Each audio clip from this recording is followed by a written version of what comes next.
আসসালামু আলাইকুম। আমি ডক্টর ইশরাত লায়লা। আমি মেডিসিন ও বক্ষব্যাধি বিশেষজ্ঞ হিসেবে মেডিক্সে বসছি প্রতিদিন। আজকে আমি একটি খুবই কনসার্ন একটা টপিক নিয়ে আলাপ করতে চাচ্ছি, সেটি হচ্ছে ফ্লু ফ্লু বা ইনফ্লুয়েঞ্জা।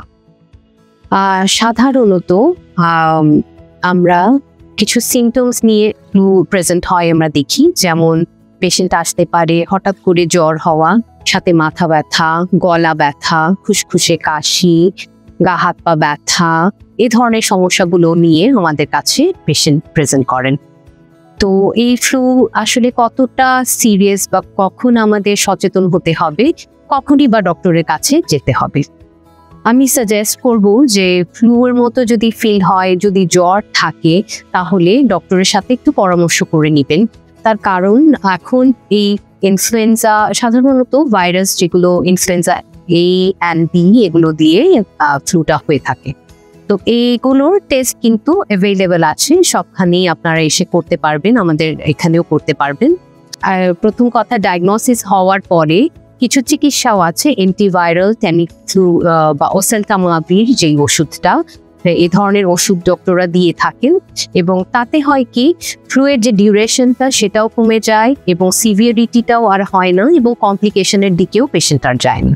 তো অবশ্যই আপনারা দেরি করবেন না, যদি ফ্লুর মতো সিমটম থাকে তাহলে চলে আসবেন।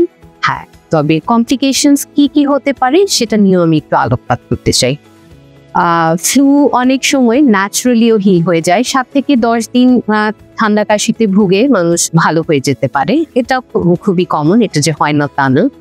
তবে কিছু কমপ্লিকেশনস আমরা অ্যাজ এ ফিজিশিয়ান অনেক ফেস করি, যেটার একটা বলবো সেকেন্ডারি ব্যাকটেরিয়াল ইনফেকশন।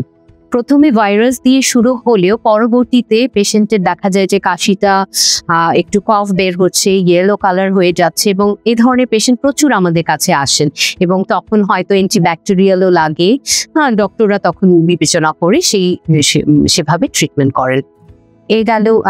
এছাড়াও নিউমোনিয়াতে টার্ন আউট করে যেতে পারে, কারো কারো দীর্ঘমেয়াদী সাইনোসাইটিসের সমস্যা, ব্রঙ্কাইটিসের সমস্যা হতে পারে, এবং এটা অনেক দিন পারসিস্টও করতে পারে।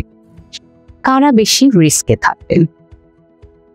ফ্লু যদি বাচ্চাদের হয়, প্রেগনেন্ট লেডিদের হয়, এল্ডারলি যদি থাকে বাসায় বয়োজ্যেষ্ঠ, তাদের ক্ষেত্রে, এবং যাদের ক্ষেত্রে কিছু কোমরবিডিটিস আছে, যেমন কিডনির পেশেন্ট, যারা রেগুলার ডায়ালিসিস নিচ্ছেন, অথবা দীর্ঘমেয়াদী লাং কোনো ডিজিজে ভুগছেন, যেমন অ্যাজমা, সিওপিডি, অথবা ম্যালিগনেন্সি থেকে রিকভার্ড, অথবা এই ধরনের পেশেন্ট।